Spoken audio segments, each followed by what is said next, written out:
지난 1월 9일 정부가요 정신건강정책위원회를 출범시키겠다 그런 발표를 했어요. 내용을 보니까 정신건강과 관련한 예방, 치료, 회복에 이르는 전 과정을 국가가 체계적으로 지원을 해주겠다는 거예요. 근데 그걸 대통령 직속기구로 만들었어요. 대통령 직속기구로 만들었다는 것은 무슨 말이냐? 국민의 정신건강을 이제 국가가 책임져야 될 만큼 적신호가 켜져 있다 하는 말이 돼요. 이게 이제 국가적 과제라는 거죠. 우리 국민의 정신건강이 얼마나 적신호가 켜져 있을까? 아마 멀리 갈 것도 없더라고요. 이 기사가 난 댓글에 우리 사회가 얼마나 정신적으로 피폐해져 있는지가 그대로 드러나요. 상당수의 댓글이 이런 내용입니다. 국가와 대통령의 정신건강에 문제가 있으니까 다른 사람 챙기기 전에 당신이나 먼저 챙기십시오. 그게 댓글이에요. 그리고 표현이 상당히 악의적인 비난과 조소의 막말이에요. 막말요. 그 댓글의 내용이 옳으냐 그르냐를 떠나서 글을 그렇게 적은 사람의 정신건강 상태가 치료를 받아야 되는 거예요. 옳고 그름을 떠나서 상대방이 한 얘기를 비난하고 조소하고 손가락질하고 내 편 아니면 네 편, 이 자체가 치료를 받아야 되는 거라고요. 실제로 우리 정신건강이 심각하고 그 심각한 문제 해결을 돕는 것은 사실은 좋은 일이죠. 그런데 왜 그 좋은 것을 악의적으로 받고 비난하고 조소를 퍼부을까요? 좀 더 노골적으로 얘기하면 사람들이 왜 이렇게 꼬여 있습니까? 신뢰를 안 해요. 받아주지도 않아요. 믿어주지도 않아요. 그런데요, 이게 정말 다른 사람을 비난할 일이어서 비난하면 상관이 없는데요, 대부분은 뭐냐? 자기 잘못인 경우도 많아요. 우리 사회가 문제가 많은데 적지 않은 사람들이 불신의 원인을 타인에게서 찾아요. 네가 잘못했다는 거예요. 당신이 문제라는 거예요. 근데 꼼꼼히 들여다보면 거의 다 자기 잘못이에요. 여러분, 문제의 원인을 다른 사람에게 돌리고 다른 사람 탓을 하면 문제는요 줄어드는 게 아니고 자꾸 커집니다. 우리가 알아야 될 게 하나 있는데요, 이 문제는 어느 한 사람의 문제도 아니고 어느 한 사람이 잘못해서 만들어낸 것도 아니라는 거예요. 서로를 신뢰하지 못해서 오는 내적 공허함과 외적 외로움이 어느 한 사람의 특별한 잘못이 아니라 자기 욕망 추구를 권장하는 사회 구조의 문제고, 그것을 추구하며 살아가는 생활 방식의 문제예요. 욕망대로 살아라, 뜻대로 살아라, 하고 싶은 대로 살아라, 자꾸 그렇게 얘기를 하니까 이제 사람들이 그렇게 살면 되나 보다, 그리고 그거 추구하자, 그렇게 해서 문제가 생기는 거라고요. 한쪽의 이득과 다른 쪽의 손실을 더하면 0이 된다는 것을 제로섬 게임이라고 그럽니다. 제로섬이에요. 서로 뺏고 빼앗아서 우위를 선점해야 하는 치열한 경쟁 사회에서는 여러분 필연적으로 서로를 믿을 수가 없어요. 왜냐? 타인에게 양보하는 게 곧 내가 뺏기는 거니까 양보를 못하는 거죠. 그래서 우리 사회가 아무리 노력하고 힘들이고 달려가고 정말 수고를 해도 공허하고 외로운 것이고요, 우리 안에서 해결이 안 되는 거예요. 우리가 가진 외로움과 공허를 우리가 해결할 수 없어요. 그럼 어떻게 해야 되느냐? 우리 밖으로 눈을 돌려야 돼요. 그 밖에 누가 계시냐? 하나님이 계신 거예요. 인간의 답답하고 인간이 슬프고 인간이 고독한 것, 사람이 아니라 하나님만이 해결해 주실 줄로 믿습니다. 우리의 아픔과 고통을 누구보다도 잘 알고 계시고 그 이유도 알고 계시고 해결하실 수 있는 하나님이요, 오늘 본문은 이렇게 말합니다. 그는 우리 주 예수 그리스도의 하나님이시요 자비의 아버지시요 모든 위로의 하나님이시며 우리의 모든 환난 중에서 우리를 위로하사 우리로 하여금 하나님께 받는 위로로서 모든 환난 중에 있는 자들을 능히 위로하게 하시는 이시로다. 그리스도의 고난이 우리에게 넘친 것 같이 우리가 받는 위로도 그리스도로 말미암아 넘친다 그랬습니다. 4절에 보면 하나님께서 모든 환난 중에 있는 이들을 능히 위로하신다 그랬습니다. 여기 능히라는 말이 무슨 말이냐? 부족함이 없이 충분하게를 의미합니다. 하나님께 가지고 가면 하나님께서 완벽하게 해결을 해주신다는 거예요. 어떤 외적인 어려움과 환경도 이기게 해주시고 어떤 내적 불안과 초조도 해소해 주시겠다 하는 거예요. 이사야 61장 1절은 이걸 이렇게 말합니다. 마음이 상한 자를 고치며 포로된 자에게 자유를, 갇힌 자에게 노임을 선포하며 여호와의 은혜의 해와 우리 하나님의 보복의 날을 선포하여 모든 슬픈 자를 위로하되 무릇 시온에서 슬퍼하는 자에게 화관을 주어 그 죄를 대신하며 기쁨의 기름으로 그 슬픔을 대신하며 찬송의 옷으로 그 근심을 대신하시고 그들이 의의 나무 곧 여호와께서 심으신 그 영광을 드러낼 자라 일컬음을 받게 하려 하심이라 그랬어요. 본문 고린도전서 1장 3절에 모든 환난 중에 있는 자들을 능히 위로하신다는 말씀과 이사야 61장 2절에 모든 슬픈 자를 위로한다는 말은 같은 말이에요. 사람과 세상은요, 우리의 마음을 상하게 하잖아요. 정말 괜찮은 사람, 정말 좋은 사람인데도 계속 만나면 뭐가 오느냐? 상처라는 게 와요. 아픔을 준다고요. 그런데 우리 주님은 뭐 하시느냐? 상한 마음 치유해 주신다 그래요. 사람과 세상은 우리를 포로로 삼습니다. 물질의 포로, 체면의 포로, 명예의 포로, 건강의 포로. 세상은 어쨌든 우리를 올가매려고 해요. 왜? 올가매야 내가 통제할 수가 있으니까요.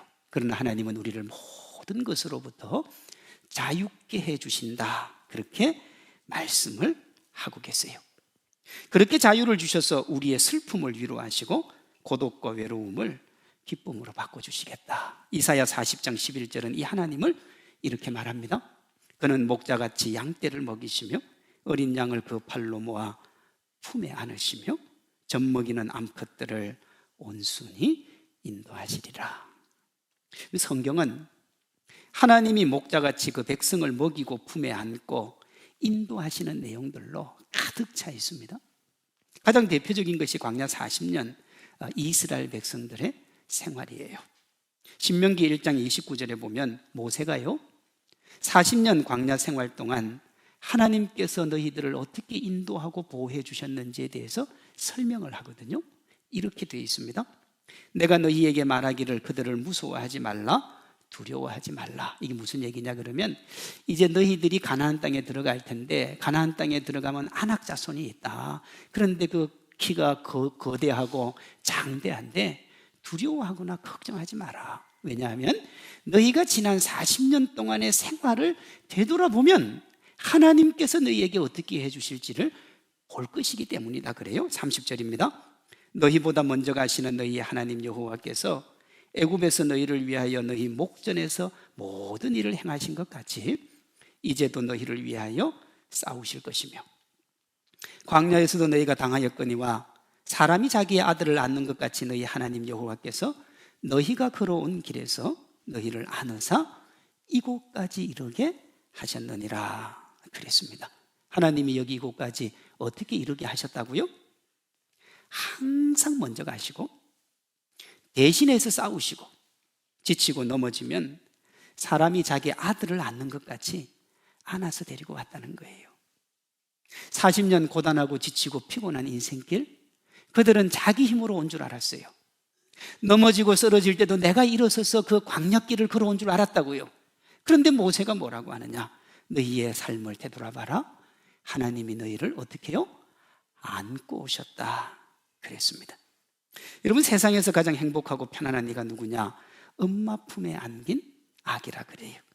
주변에서 천지개벽이 일어나도 엄마 품에 있는 아기는 흔들리지를 않습니다. 예수님이 하나님의 이 안아주심을 이렇게 말씀하셨어요. 평안을 너희에게 끼치노니 곧 나의 평안을 너희에게 주노라. 내가 너희에게 주는 것은 세상이 주는 것과 같지 아니하리라. 너희는 마음에 근심하지도 말고 두려워하지도 마라 그랬습니다. 하나님이 삶의 무게와 마음의 쓰라리고 아픈 상처로 눈물 짓는 우리를 보고 계신다 그렇게 말씀하시고요, 그 눈물 닦아주시고 품에 안으시면서 이렇게 말씀하신다는 거예요. 내가 너를 지키고 인도하고 보호할 테니 울지 말라는 거예요. 세상 생각하면 억울해서 울고, 내가 걸어왔던 인생길 생각하면 고단해서 울고, 억울하고 고통스러워서 울 수밖에 없지만 내가 너 지켜주고 내가 너 붙들어 줄 테니까 걱정하지 말라고, 울지 말라고. 사랑하는 성도 여러분, 우리를 향한 하나님의 뜻은 분명하세요. 안아주고 위로하고 이렇게 세워 하나님의 사람으로 세워주는 거예요. 우리에게 희망 주고 소망 주는 거예요. 예레미야 29장 11절입니다. 여호와의 말씀이니라 너희를 향한 내 생각은 내가 아나니 평안이요 재앙이 아니라 너희에게 미래와 뭘 주는 거라고요? 희망을 주는 것이라 그랬습니다. 우리가 하나님의 사랑과 하나님의 은혜와 하나님의 희망으로 서기까지 힘겹고 두려움에 짓눌린 삶의 자리로 우리 주님이 찾아오십니다. 이사야 43장 2절이요, 하나님은 상한 갈대 끄지 아니하시며 꺼져가는 등불 끄지 않으신다 그랬어요. 상한 갈대와 꺼져가는 등불은 회생 가능성이 전혀 없는 거예요. 상한 갈대는 주변이 지저분하지 않도록 꺾어서 정리하는 것이 낫고요, 꺼져가는 등불은 걸림이 너무 많이 나기 때문에 끄는 게 나아요. 그런데 하나님이 뭐라고 하느냐? 우리가 그런 절망적이고 아픈 상황에 부딪혀도 내가 보호하고 지켜주겠다는 거예요. 하나님이 우리에게 왜 이렇게 해주시는가? 왜 하나님은 우리를 안아주시고 보듬어 주시고 어떤 상황 속에서도 힘을 주시는가? 이사야 43장 1절은 그 이유를 이렇게 설명합니다. 내가 너를 구속하였고 내가 너를 지명하여 불렀나니 네가 누구 거기 때문에요? 하나님의 것이기 때문에. 하나님이 이 땅에 인간으로 오셔서 우리를 살리시고 우리에게 소망을 주셨기 때문에. 로마서 5장 8절은 이걸 이렇게 얘기합니다. 우리가 아직 죄인 되었을 때에 그리스도께서 우리를 위하여 죽으심으로 하나님께서 우리에 대한 자기의 사랑을 뭐 하셨다고요? 확정이 뭔 말입니까? 돌이킬 수 없는 거예요. 우리를 사랑하는 그 하나님의 사랑과 은혜는 돌이켜지지 않는다고요.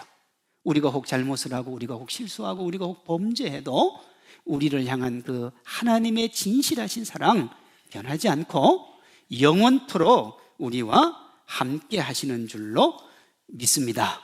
이걸 지명하여 불렀다 그렇게 말씀하신 거예요. 인생은요, 상한 갈대와 꺼져가는 등불 같다 그랬잖아요. 어떤 목사님이 이걸 이렇게 얘기했더라고요. 자신의 울음으로 시작한 인간의 일생은 수고와 눈물이 마를 날이 없는 삶의 연속입니다. 눈물로 시작한 인생, 눈물과 수고가 마를 날이 없는 것이 인생이다. 여러분, 사람이 먹고 살기 위해서, 더 높은 자리에 오르기 위해서, 더 훌륭하고 괜찮은 사람 되기 위해서 우리가 얼마나 많이 수고하고 노력합니까? 그렇게 치열하게 살지만 손에 잡히는 것이 그렇게 많은 것이 많지 않다는 걸 우리가 알고 있지요. 겉은 화려한데 속은 턱 빈 강정 같아요. 일평생 수고하고 눈물 흘리지만 그 수고와 눈물로 아무것도 해결할 수 없는 인간은 그래서 슬픈 존재잖아요.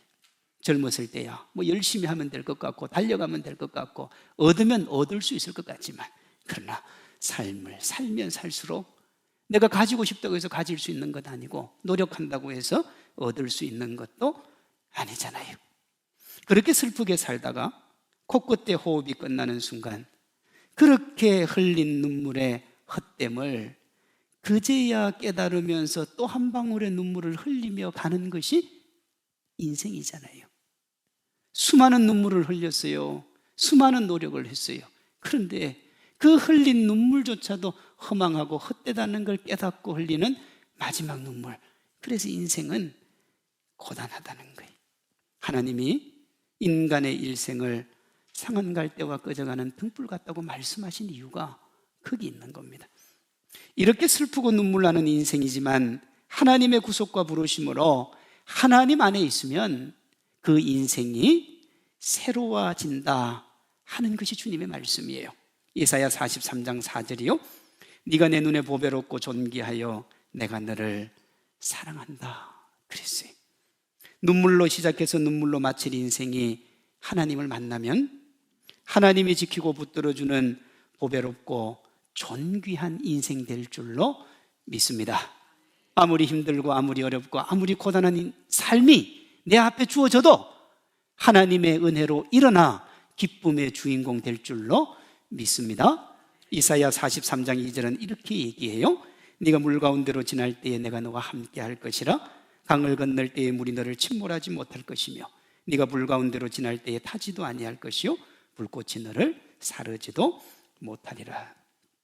오늘 본문에 나오는 물과 불의 고통은 인간이 이 땅에서 겪을 수 있는 최대의 고난을 의미해요.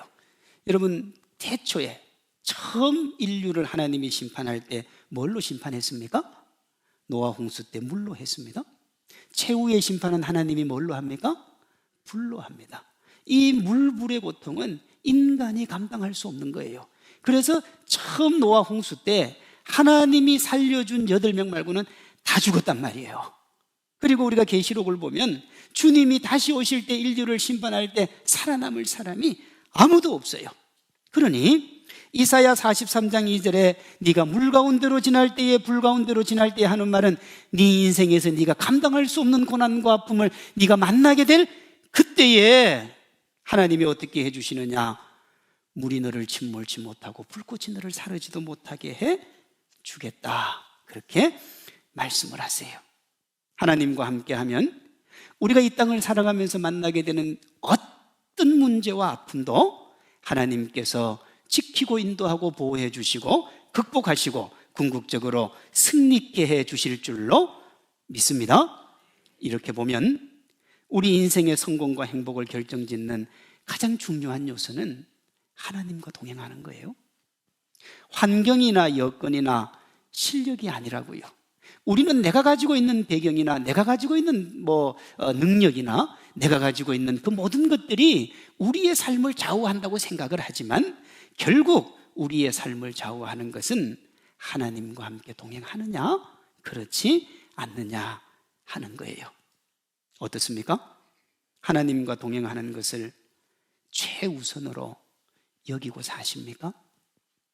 어떤 아픔과 어떤 슬픔과 어떤 절망이 있어도 주님과 함께 이겨낼 믿음 여러분에게 있습니까? 예수님을 믿는다고 하는데도요, 어려움을 만나면 두 가지 반응으로 나타난다고 그래요. 하나는요, 믿음의 끈을 놓는 사람들이 있어요. 자기들이 원하는 대로 되지 않아서 모세에게 분노와 원망을 쏟은 이스라엘 백성들처럼 답답하고 힘겨운 환경에 집중하다가 하나님을 못 보는 거예요. 하나님과 함께 걸어왔어요. 하나님과 함께 살았어요. 근데 인생이 괴로워요. 그 괴로움에 너무너무 집중을 하다가 하나님을 놓쳐버리는 사람이 나오더라는 거예요. 다른 하나는 모세처럼 하나님을 붙드는 사람들이 있어요. 하나님 없으면 못 사니까, 하나님의 은혜 아니면 견딜 수 없으니까, 외롭고 고독하니까 다 굳게 하나님을 부여잡는 거예요. 여러분 어떻습니까?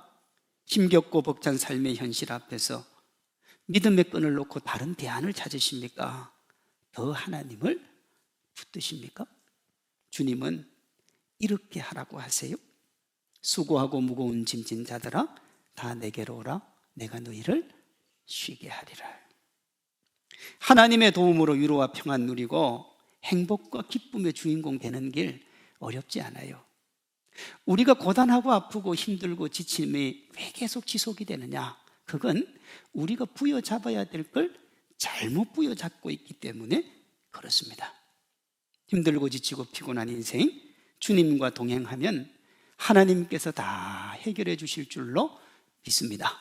이걸 달리 얘기하면 우리가 하나님 편에 서는 거예요. 우리가 하나님 편에 서면 이미 우리 편이신 하나님이 우리를 든든하게 지키시고 보호해 주시는 거예요. 시편 118편 6절입니다. 여호와는 내 편이시라. 내가 두려워하지 아니하리니 사람이 내게 어찌할까? 여호와께서 내 편이 되사 나를 돕는 자들 중에 계시니 그러므로 나를 미워하는 자들에게서 보응하시는 것을 내가 보리로다. 여호와께 피하는 것이 사람을 신뢰하는 것보다 나으며 여호와께 피하는 것이 고관들을 신뢰하는 것보다 낫도다. 아멘이십니까? 네, 아멘인데 한번 우리의 아멘을 돌아볼 필요가 있어요. 정말 여러분, 세상에 것 의지하는 것보다 하나님도 의지하고 사십니까? 세상에서 내가 누리고 있는 권력, 은행에 예치된 돈, 주님보다 더 신뢰하고 있지는 않습니까? 그런 것도 바라보고 들은 것도 기대하면서 그것을 추구하며 살아가고 하나님을 그것을 얻는 도구로 이용하고 있지는 않느냐 하는 거예요. 여호와께 피하는 것이 사람을 신뢰하는 것보다 낫고 여호와께 피하는 것이 고관들을 신뢰하는 것보다 나은 줄로 믿고 주님 의지하고 주님 바라보는 신실한 하나님의 사람들 되시기를 소망합니다. 우리가 이렇게 주님 바라보면요, 세상의 그 어떤 것도 우리를 어떻게 할 수가 없어요. 이걸 가장 잘 보여주는 것이 누구냐? 엘리야입니다. 엘리야. 갈멜산에서 450명의 바알과 아세라 선지자들과 그렇게 치열하게 싸우고 난 다음에 이세벨이 그를 죽이려고 하잖아요. 세상의 건 다 떨어지고 나니까 사람들이 다 엘리야를 떠나갔거든요. 엘리야가 너무 외롭고 고독하고 아파서 죽여달라 그래요. 열왕기상 19장 4절이요. 자기 자신은 광야로 들어가 하룻길쯤 가서 한 로뎀나무 아래에 앉아서 죽기를 원하여 이르되 여호와여 넉넉하오니 지금 내 생명을 거두시옵소서. 너무너무 힘들었어요. 견딜 수가 없었던 거예요. 그리고 5절에 로뎀나무 아래 누워 자더니 천사가 그를 어루만지며 그에게 이르되 일어나 먹어라 하는지라 그랬어요. 아무것도 없고 위로자도 없고 소망도 없는 그 인생길 끝에서 그가 죽음을 노래할 때 하나님께서 찾아오셔서 그를 일으켜 세워주셨다고요. 심리학이나 정신의학에서 나의 말을 들어주고 지지해 줄 지가 있으면 절대로 쓰러지지 않는다고 그래요. 내가 외로운데 내가 고독한데요, 나에게 힘이 되어주고 소망이 되어주면 안 쓰러진다는 거예요. 하나님이 우리의 어떤 말도 들어주시고 우리를 지지해 주시는 줄로 믿습니다. 우리는 흔히 주변 환경이 좋아지면 내 삶이 변할 거라는 착각 속을 살아갑니다. 그래서 뭔가 자꾸 변화를 두고 뭔가 새로움을 두지만 여러분, 인생은 정말 거기잖아요. 솔로몬이 얘기한 것처럼 해 아래 새 것이 없는 거예요. 우리 주님 바라보고 우리 주님과 동행할 때 가장 안전하고 가장 평안한 줄로 믿습니다. 지치고 힘든 삶의 자리에 혹 있습니까? 엘리야처럼 다 포기하고 싶고 생명조차 구차하게 여겨질 수도 있습니다. 그런 마음이 들 수 있고요. 그렇게 아플 수 있어요. 어떻게 하라고요? 하나님께로 가라고요. 아무리 삶의 상황이 지치고 피곤하고 절망스러워도 주님 부여잡은 손 놓지 않으시면 여러분의 삶의 자리가 어느 곳이라도 우리 주님 그곳으로 찾아오실 줄로 믿습니다. 아가서에 보면요, 사랑하는 신부가 바위 틈 낭떠러지 은밀한 곳에 떨어져 버렸어요. 아무도 찾을 수가 없고요, 자기도 사랑하는 여인을 사랑하는 배우자를 찾아갈 수가 없어요. 그런데 성경이 어떻게 나오느냐? 나의 사랑 나의 어여쁜 자야 일어나 함께 가자, 내가 너에게로 왔다, 그렇게 말씀하신다고요. 집 나간 아들 기다리다가 오는 아들 보면서 맨발로 뛰어나가 맞으며 아무것도 묻지 않으시고 안아주신 아버지처럼 광야의 베델에서 외로움에 치를 들며 고독의 밤을 보내던 야곱에게 오셨던 것처럼 여러분의 아픔과 상처 만져주시기 위해 주님이 오시는 거예요. 더 이상 울지 않도록, 더 이상 흑공을 응시하며 내뱉는 그 한숨 소리에 눈물을 담아내지 않도록 그렇게 우리를 찾아오신다고요. 오셔서 우리 마음에 흐르는 슬픔의 눈물 닦아주시고 살아갈 힘을 주실 거예요. 쓰러진 마음에, 상처받은 마음에 왜 눈물 흘리는지, 왜 한숨 쉬는지 여러분 누가 알겠어요? 그러나 주님은 아신다고요. 성경은요, 우리 인생에 아픔이 없다고 말하는 대신에 아픔과 눈물이 있다 그래요. 물과 불의 고통이 있는데 누구라도 그 길을 걸어갈 수 있는 거예요. 인생을 살아가면서요. 그때 누구와 그 길을 걸어가느냐가 인생의 승패를 좌우하는 거예요. 성경은 하나님과 동행하라, 하나님께 나아오라, 그렇게 말씀하십니다. 오늘 이 자리에 물속을 허우적거리는 것 같은 답답함 속에 있는 분이 있을 수 있습니다. 고통스럽고 절망스러운 불같은 고난의 터널에 서 있는 분이 계실 수 있어요. 어떻게 하면 이 슬픔의 인생을 극복할 수 있을까요? 고단한 생의 한복판에 나 홀로 덩그러 있는 것처럼 그 삭풍이는 외로움을 어떻게 이겨낼 수 있을까요? 이 땅의 삶과 이 세상 이후까지 우리와 함께 하시는 주님과 동행하는 거예요. 우리 인생의 아픔과 고통, 절망과 비통의 대명사인 물과 불의 답답함과 절망도 이기게 하시는 하나님의 은혜를 누리는 거라고요. 삶의 현실에 이리 찢기고 저리 찢기고 겉은 멀쩡하지만 내면은 너덜너덜해져서 어떻게 할 수 없어서 허공을 응시하는 우리에게 주님이 이렇게 말씀하시는 거예요. 너의 모습과 너의 현실이 어떠해도 너를 향한 내 사랑은 변함이 없단다. 우리 주님이 우리에게 주시는 따뜻하고 포근한 사랑의 음성인 줄로 믿습니다. 공허하고 답답한 현실과 마음 풀 곳 하나님이요. 누가 뭐라고 해도 하나님이요. 우리가 어떤 상황에 처해도 하나님을 향한 소망의 끈 놓지 않으면 하나님이 우리 삶을 새롭게 하기 위해서 찾아오시는 거예요. 정말 강한 사람은요, 세상이 말하는 강한 것을 가진 이가 아니라 하나님 의지하는 사람이에요. 하나님 바라보는 사람, 그가 강한 사람이에요. 진정으로 성공한 사람은 누구냐? 세상이 성공이라고 하는 것을 가진 것이 아니라 하나님의 품에 안긴 사람이 성공한 사람이에요. 왜냐하면 하나님이 우리의 삶을 책임지시고 우리를 위해 싸우시고 우리에게 승리를 주시기 때문에 그렇습니다. 역대하 20장 12절, 우리 하나님이여 우리를 치러 오는 이 큰 무리를 우리가 대적할 능력이 없고 어떻게 할 줄도 알지 못하고 오직 주만 바라보나이다. 왕이요, 정말 힘을 다해서 살았어요.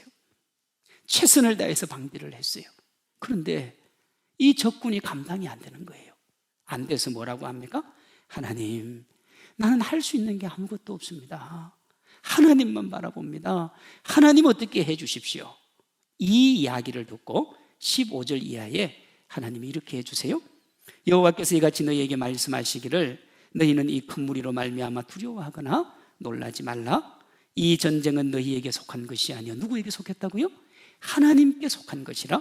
이 전쟁에서 너희가 싸울 것이 없나니 대열을 이루고 서서 너희와 함께한 여호와가 구원하는 것을 보라.